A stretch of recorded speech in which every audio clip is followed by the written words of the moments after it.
At 11:47 in the evening on August 12, 1942, Junior Lieutenant Nadezhda Popova cut her engine 800 feet above a German artillery position near Stavropolye, Soviet Union. Her plane went silent. She was flying a Polikarpov Po-2 biplane made of plywood and canvas, a 1928 crop duster with a top speed of 93 miles per hour. She had no radar, no radio, no parachute.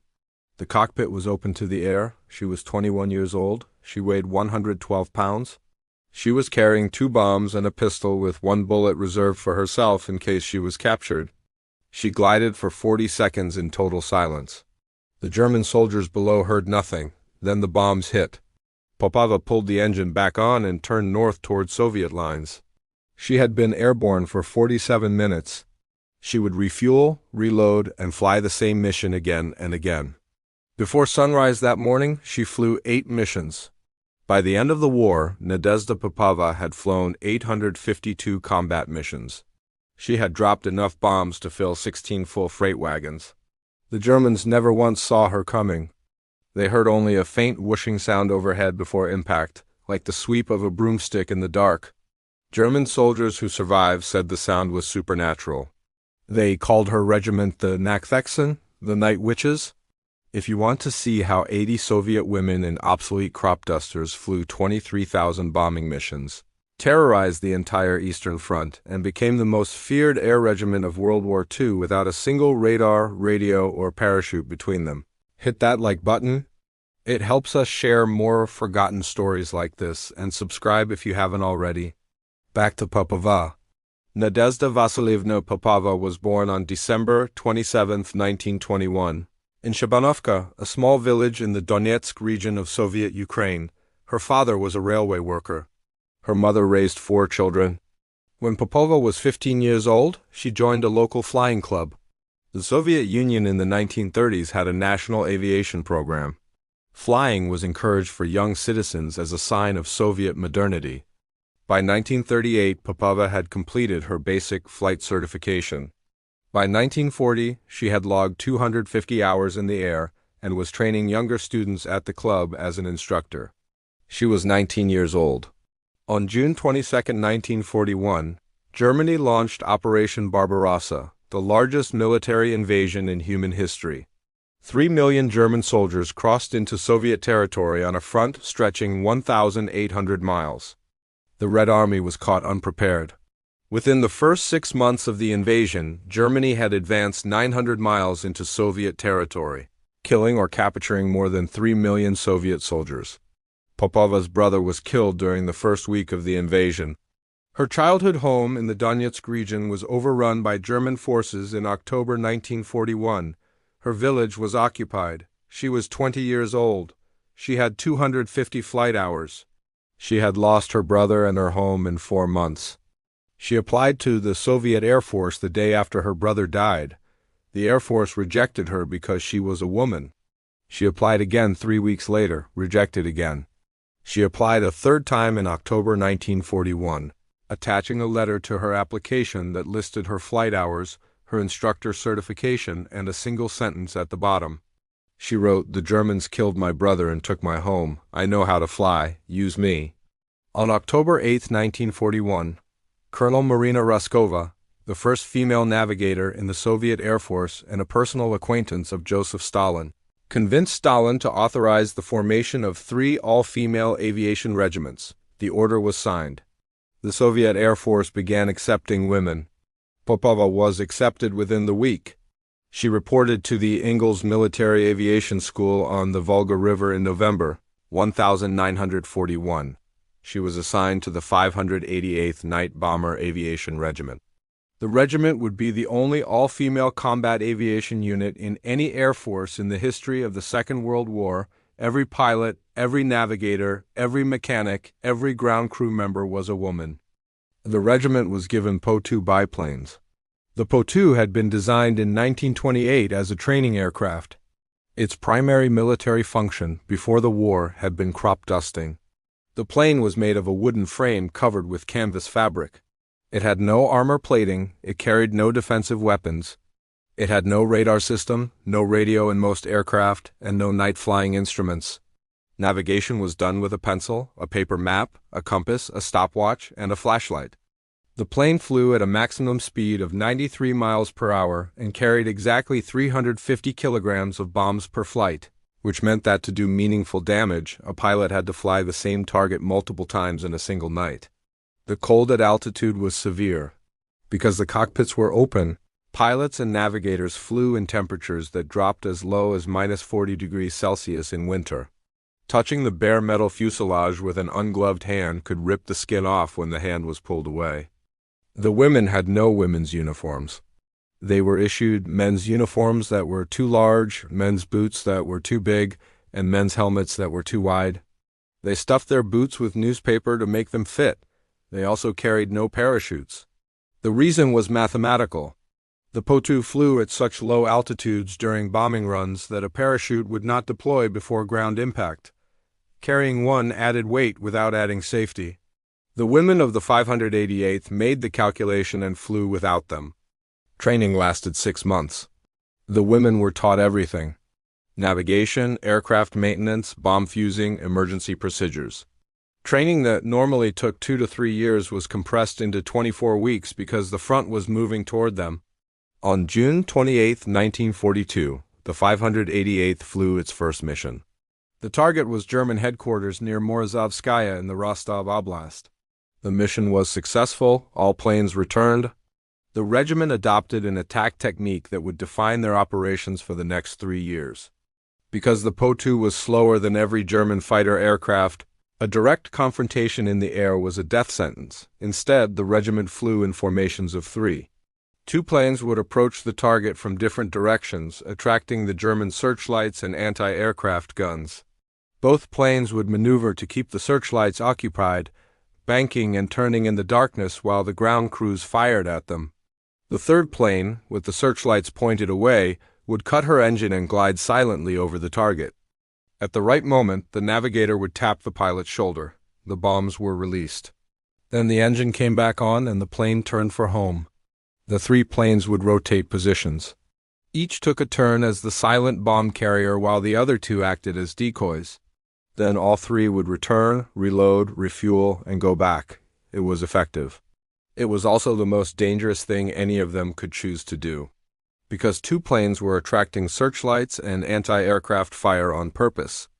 Nadezhda Popova flew her first combat mission on August 12, 1942, the same night described at the opening of this account. She flew 8 missions that night.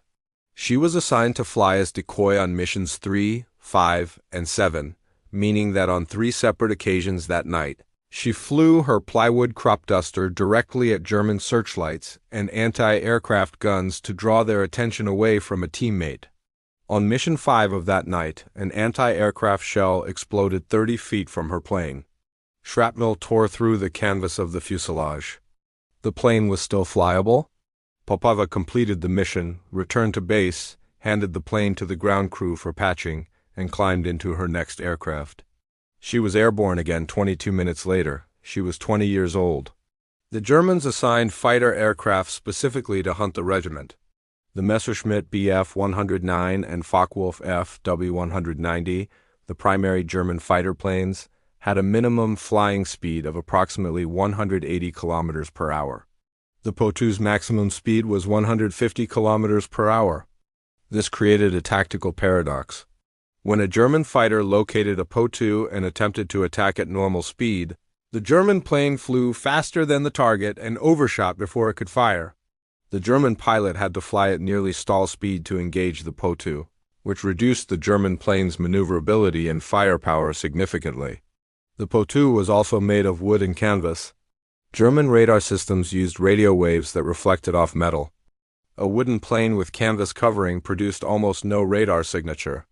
The 588th flew effectively invisible on every instrument the German air defense network possessed. The combination of these factors meant that shooting down a Po-2 at night was genuinely difficult. The German military response was to offer a special award. Any Luftwaffe pilot who shot down a Night Witch aircraft was automatically awarded the Iron Cross, Germany's second highest military decoration. The award was given only for exceptional acts of valor. Shooting down a Po-2 biplane flown by a woman was classified among those acts. It was a tacit acknowledgement that these women were that hard to kill. By August 1943, Popova had flown more than 400 missions. She had been hit by anti-aircraft fire on 23 occasions. She had never been shot down. Her plane had been replaced 4 times due to combat damage. She had been awarded the Order of the Red Star twice and promoted to senior lieutenant. On the night of July 31, 1943, the 588th suffered its worst single night of the war. In a 4-hour period, 4 crews, 8 women were shot down and killed. The regiment had been assigned to bomb German positions on the Taman Peninsula. A German fighter pilot named Joseph Kosiak had been specifically assigned to hunt the night witches, had studied their attack patterns, and had positioned himself above their altitude and approach corridor. He shot down between 3 and 4 Po-2 south in a single night engagement. The regiment stood down the following morning. The women identified the bodies they could recover. They buried their dead. At 6 p.m. that evening, the commanding officer assembled the regiment. She read the names of the 8 women who had been killed the night before. Then she dismissed the regiment and gave the order to prepare aircraft for that night's missions. The missions would not be canceled. That night, the 588th flew again. Popova flew missions throughout the Taman campaign, the liberation of the Crimea, the Belarusian campaign, and the final advance into Poland and Germany. She flew in extreme cold in winter, in summer heat that softened the canvas of her aircraft, in rain and in fog. She flew with navigators who were wounded, with engines that were misfiring, with bomb racks that had been damaged and repaired and damaged again. She flew 852 missions in total over 3 years of combat. By the end of the war, the 588th Night Bomber Aviation Regiment, redesignated the 46th Guards Night Bomber Aviation Regiment, had flown more than 23,000 combat sorties. The regiment had dropped over 3,000 tons of bombs and 26,000 incendiary shells on German positions. They had operated continuously from June 1942 to the German surrender in May 1945, through 4 major Soviet offensives across a front that moved 1,500 miles from the Caucasus to Berlin. 23 members of the regiment were awarded the title Hero of the Soviet Union, the highest honor in the Soviet military. Nadezhda Popova received the Hero of the Soviet Union Award in October 1945. The citation described 852 combat missions, exceptional skill in night navigation, and repeated acts of valor while serving as a decoy aircraft under direct fire. 32 members of the regiment were killed during the war. They were not unique in the Soviet system. The 586th Fighter Aviation Regiment, also all-female, flew air defense missions and aerial combat. The 587th Bomber Aviation Regiment, also all-female, flew twin-engine P-2 dive bombers on daylight precision missions. But the 588th, the Night Witches, the ones given the oldest planes and the most dangerous tactics, became the most decorated, the most feared, and the most remembered. The statistics are striking. The average male Soviet bomber pilot flew approximately 200 combat missions during the war. Nadezhda Popova flew 852. Irina Sabrova, another member of the 588th, flew 1,008 missions. More than any other pilot in the regiment and more than nearly any other combat aviator of any gender in the entire war. Most of the Night Witches flew between 600 and 900 missions over 3 years. The reason was tactical.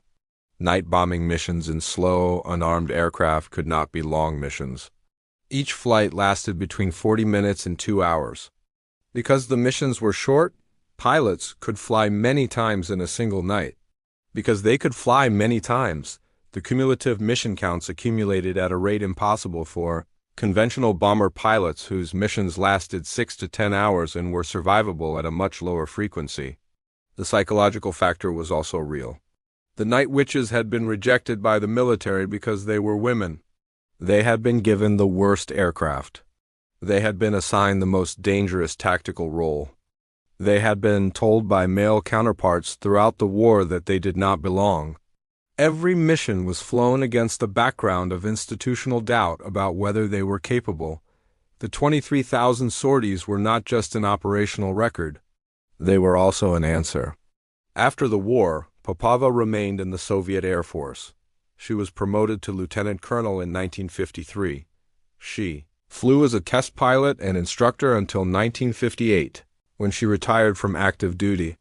She married hero of the Soviet Union pilot Semyon Kharlamov, whom she had met during the war. They had one son. She worked as a flight instructor at a civilian aviation school until 1970. Nadezhda Popova died on July 8, 2013, at the age of 91 in Moscow. She was buried with full military honors. Her obituaries mentioned the 852 missions, the hero of the Soviet Union, and the name the Germans had given her regiment. They called her a night witch to the end. She had been 20 years old when she first cut her engine over a German position and glided silently in the dark with 2 bombs, a compass, and a flashlight. She had done it 851 more times after that. The regiment she served in has been largely absent from Western accounts of World War II for decades. They did not fight on the Western Front. They did not fight alongside American or British forces. They flew over the Eastern Front in Soviet aircraft, in a Soviet campaign that Western countries rarely discuss in detail. Their story was published in the Soviet Union but rarely translated. Their records sat in Russian military archives. In the last 20 years, historians have begun documenting the 588th in Western languages. The numbers have drawn attention not because they are unusual for war, but because they are extraordinary for any context. 23,000 sorties, 3,000 tons of bombs, 852 missions flown by one pilot, achieved with 1928 crop-dusting biplanes, paper maps, no parachutes, and men's boots stuffed with newspaper to keep them on. They were told they were the least qualified pilots. They became the most feared air regiment on the Eastern Front. A German pilot who shot one down received one of Germany's highest military honors because hitting something that flew slower than his stall speed in complete darkness was that difficult. The name the Germans gave them was meant to explain what was happening. Something was killing them at night and they couldn't see it, couldn't radar it, couldn't hear it until the bombs were already falling. It must be supernatural, they decided. It must be witches. It was 80 Soviet women in wooden planes, flying without parachutes, navigating by flashlight, taking turns as bait so their teammate could glide silent over a target, and drop 2 bombs before turning home to do it again. If this story moved you the way it moved us, hit that like button right now. Every single like tells YouTube to show this story to more people who have never heard the name Nadezhda Popova and should. Hit subscribe and turn on notifications. We are pulling forgotten stories out of archives every single day. Stories about soldiers who were told they weren't qualified and flew 852 combat missions anyway. Real people, real courage. Drop a comment right now and tell us where you're watching from. Are you watching from the United States, Russia, Ukraine, United Kingdom, Canada, Australia, or somewhere else? Our community stretches across the entire world. You're not just a viewer, you're part of keeping these memories alive. Tell us your location. Tell us if you had heard of the night witches before today. Tell us what you think about women who flew into anti-aircraft fire on purpose so their teammate could drop bombs in silence. Just let us know you're here. Thank you for watching, and thank you for making sure Nadezhda Popova and the 588th don't disappear into silence. They flew 23,000 missions. You can share one story.